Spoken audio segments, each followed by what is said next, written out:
it's your boy, Video Gaming, back at it again with another remake, strictly pandering to the boomers' nostalgia, mine included, except not really though. Barred through FF7 Remake as soon as I got my hands on it, took some breaks here and there to reflect on it, but yet my thoughts on it felt conflicted and scrambled, so what better way to drag around this corpse of a channel than with a miserable ramble? Hey, that rhymed. Cool. First thing that dropped my cock and squeezed it dry was the bombing mission and its immaculate presentation. Easily its biggest strength. The breathtaking mix of equally stunning pre-rendered and in-game cutscenes, the bombastic and orgasmic soundtrack that both captures the essence of the original score while improving it tenfold, almost rendering it obsolete. And lastly, the whack shit action cinematography that blends in seamlessly with the gameplay. All these elements are cramped up to 20 and stay that way for the whole ride. For better or worse. There's still a bit of an obnoxious compilation era bullshit scattered about though. Like they really have a bad habit of dramatizing events to the point of parody. Like fucking chill out. Luckily the campy charm of the original is still very much present in its characters. The characterization of both main and side hoes is more than I could have asked for. Aired slippage is more pronounced while still being just as naive. Tifa goes from tomboy childhood GF to a genuinely compassionate soul,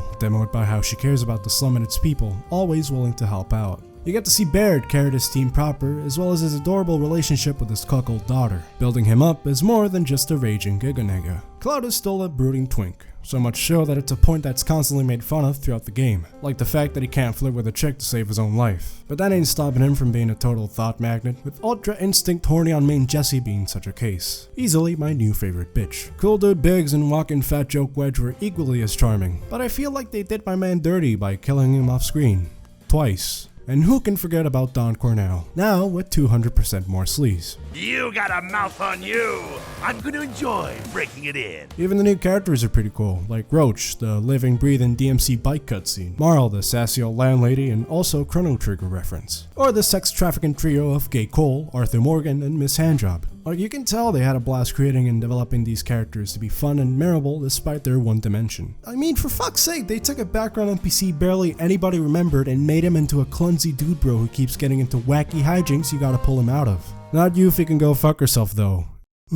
While a lot of effort was poured into fleshing out the characters, not much is done for its world. The whole ramble about expanding Midgar into a giant open city to explore was all bullshit, and instead we have FF13 but with some side quests every odd chapter. This could have been a grand opportunity to visit the other sectors of Midgar, both under and above the plate. Get a glimpse of the bustling life topside or meeting the different Avalanche factions. Both of these are in the game, but you only get an extremely brief glimpse at it before being railroaded into the same areas as the original. Except this time with an obscene amount of padding, with tight alleys, crawl spaces, minigames, and lazy side quests strewn together by the old plot. Fortunately, the combat was more than enough to keep my attention and beat it twice. Turn-based combat has been swapped for real-time, by way of synthesizing 12's cooldown commands and 13's staggering exploits with a heavy dosage of 15's particle fuckery.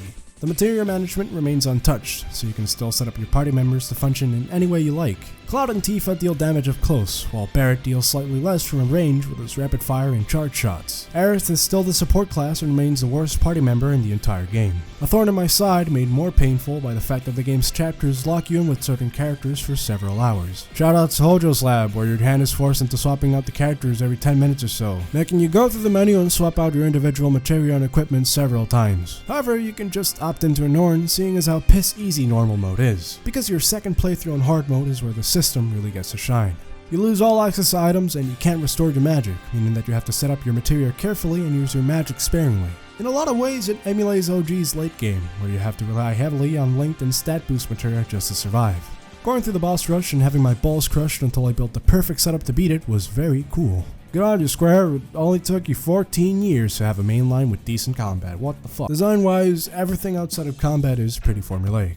Don't know what's going on with some of the technical shit though. It's a bit of a dead horse at this point, but the clashing quality of textures and polys is kind of alarming. This is a game with a 7-digit budget and a fat $60 price tag with doors like this, signs like this, and literal hexagon-shaped objects. I mean, yeah, it could just be that the PS4 is just shit, and I could hear its fucking death rattles every time you boot it up. But like, Red Dead Redemption 2 though. If all the ham-fistage of trying to cram the whole of OG FF7 into just Midgar wasn't enough, the final act of this game makes it a point to ram it in at shoulder length. Hypothetically, if a team of writers wanted to remake a narrative with an ultimate goal of not only retreading old ground, but also reimagine and reinterpret the events in a different way for the sake of something new, They would obviously try to tackle this head-on by introducing new subplots and events that add more depth to the narrative. But now when you got good old Nomura in the director's seat, instead we get an overly complex meta-narrative with both time travel and alternate dimensions at stake, only briefly explained with poetic waxing with a subtle wink at the camera every so often, flat out shutting down any momentum the narrative was building up to that point. This is made even worse with the constant appearances by Sephiroth, where he keeps dropping spoilers left and right that fans of the original would get while Zoomers are completely clueless. The big air of mystery around OG Midgar's culmination made sense, as his backstory would be explained later on, but all the appearances by him, Genova, and his entourage of clones by the end make no sense.